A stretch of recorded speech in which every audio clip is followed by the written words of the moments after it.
Welcome to the NWI.com Political Roundtable for Thursday, August 11th. I'm Robert Blaszkiewicz, Assistant Managing Editor of the Times. Here with me today, Doug Ross, Editorial Page Editor of the Times and Times columnist, Mark Kiesling, bringing you the latest in political developments here and throughout the country. A development we've got today is the court case involving the challenge to Indiana's school voucher law.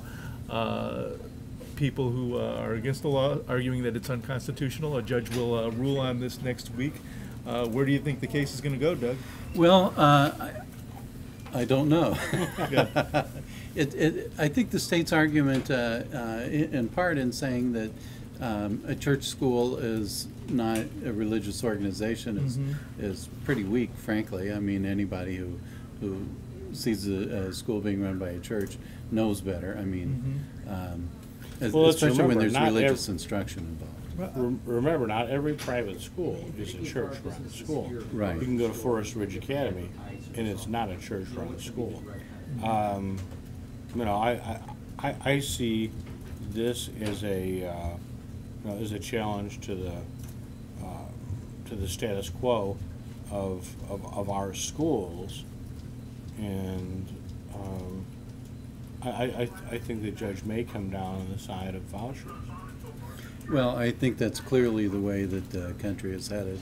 And the argument the state's making is that these people that are opposed to are opposed to simply are opposed to change, really. Right. Well, and let's face it.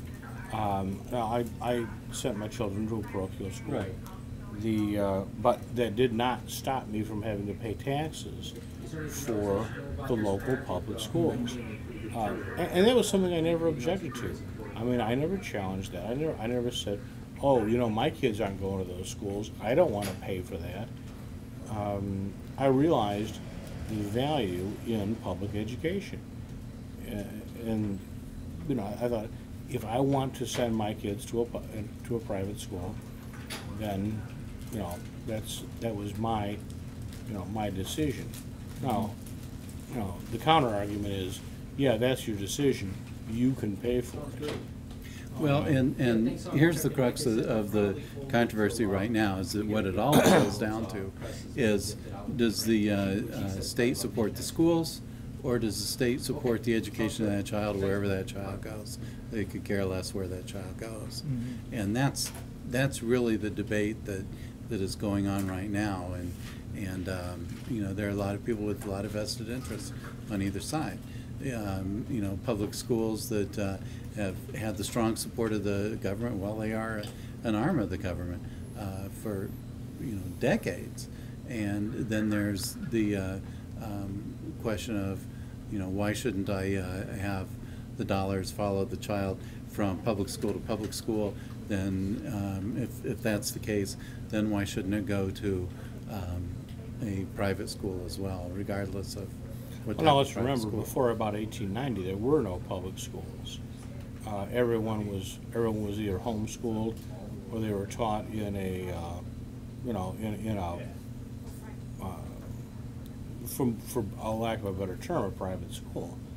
And it wasn't until the latter part of the 19th century that public school was made mandatory. Well, and in Indiana, kindergarten is a public school grade, but it's still not mandatory. But let's move on to the 2012 election. A lot of interesting dynamics in the U.S. Senate race, where Richard Lugar is facing a challenge not only from Richard Murdoch, a Tea Party candidate, the current state treasurer within his own party, but also Democrats have really been slamming him. He's been getting it basically from both sides this week over a statement that he made during an interview about the U.S. economy being strong. It was the Democrats just sent something out today comparing to John McCain's statement during the 2008 election that the fundamentals of our economy are strong, and that was seized upon by the Obama campaign as the economy began to swoon. So what does this say, I guess, about it's interesting that basically that Lugar is in effect kind of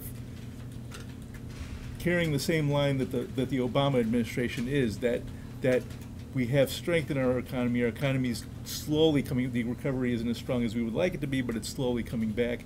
And then the Democrats, Obama's party, are attacking that very message. I think it's kind of fascinating. Well, it is fascinating, and I think the reason that the Democrats are doing that is that they see this as their way to pick up a seat in the Senate. Indiana's got 2 Republicans in the Senate right now, and the reason, and frankly, is because Evan Bayh gave it to the Republicans last time by deciding he wouldn't run for office, but waiting until the last second, really, to not file. Yeah, so proper primary. Yeah. Exactly. So that turned it over to Dan Coates to take over, and so now here's the Democratic thinking. If you get defeat Lugar in the primary and have somebody in there who's so far to the right that he's not acceptable to the independents, then the Democrats have a much better chance of getting it. And the Democrat is Joe Donnelly is the primary. There's really not a contested primary on the Democratic side. It's Joe Donnelly is the only major candidate right now. And who's a congressman, by the way, so he's got some foreign policy. Look at it this way. Perhaps Lugar, the Obama administration would rather have Richard Lugar return than anyone else. And, the Democrats are attacking him, but you may see some movement on the part of the White House to support him in some type of maybe sub rosa way, but that'd be difficult to do. Lugar was, or still is, to my knowledge, a mentor to Obama, because Lugar has been around in the Senate for why would that so be many. why would that be difficult to do then?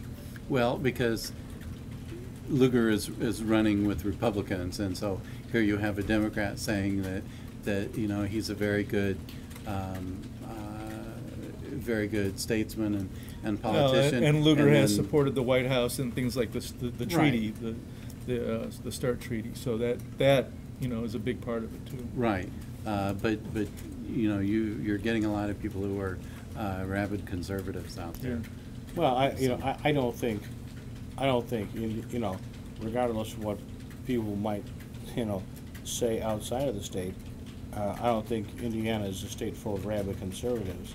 I think it's a state full of practical people, and if it went heavily for Obama.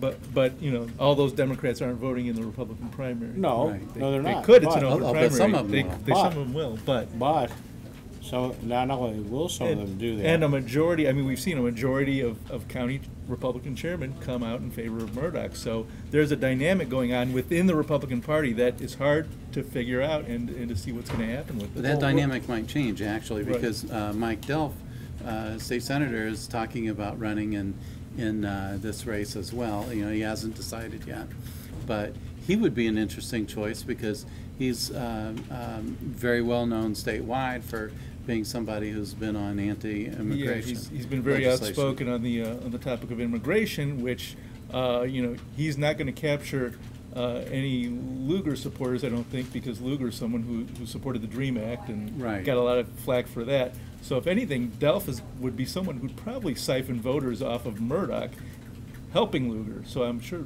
Lugar maybe deep down is hoping Delph gets in the race. Right. and not to be overly cynical, but maybe he will encourage him to get into the race. Who knows? I don't see, I really don't see this as hurting Lugar all that Yeah. much. Yeah. Well, on the local level, in Lake County, kind of an interesting possibility emerged of the former sheriff, Roy Dominguez, talking about a possible run for Lake County Commissioner. In the 2nd District. Well, that'd be an interesting choice. Jerry Shub has been a commissioner since Fred Flintstone. since I can remember. I think just about every time Shub runs lately, he says, "This might be my last time." I've heard that a few times. Yeah. Exactly. And so, Shub has a couple of things either in his favor or against him, depending on where you are. But he's gotten a little controversial. He's been a strong supporter of the trash to ethanol project. So, you know, depending on, you know, how that all shakes out, that's something that's been talked about for years now, really, and hasn't come to fruition. No, even, but I think even more important, he's been an extreme opponent of the county income tax. And I think the whole trash to ethanol thing pales in comparison to what people think about our, you know, potential county income tax. And Shub has come out very clearly that he's death on that. He wants nothing to do with the county income tax. And well, last Sunday, I had a letter to the editor in the Times that said exactly that. Aren't you glad that you know, I held fast, basically? And I think, if anything, I don't know, you know, I don't think we've heard Dominguez's position on the county income tax. It could be the same, could be different, don't know. But right now, we know Jerry Shub is a known entity. Right. So we know where he's gonna, we know where his vote's gonna come down on that. And regardless of how much the state wants to hold us hostage to this county income tax, people just don't want it. I mean, they've had it with taxes, and that's, you know, that's kind of where the bottom line is there. They've drawn a line in the sand, and well, Dominguez has a you know, potential strike against him in that he is tied up in the scandal over the commissary funds. Well, I wrote about that earlier this week. Is that, you know, you've got a guy who's already dragging some baggage into the, you know, into the race. His administration, which ended on December 31st of this past year, 2010, it's under federal investigation. It's under investigation by the Bureau of Alcohol, Tobacco, and Firearms. It's under investigation by the Internal Revenue Service. It's under investigation by the Federal Bureau of Investigation, and oddly enough, by the Food and Drug Administration, which goes right to what you said. Is they are tied up in it because of the commissary funds, which are it's the money the prisoners in the jail are, you know, spend on cigarettes and, you know, so various and sundry things, soap, combs, whatever they need. And now that commissary fund is, you know, is or was able to be used at the discretion of the sheriff. And it used to be not so much anymore. It used to be with very little oversight. And the question is, how much oversight did Dominguez have over it? He was at one time crisscrossing the state, feeling out a possibility of a run for, you know, for governor, or lieutenant governor, perhaps, or perhaps lieutenant governor, depending. Hey, you know, he had his.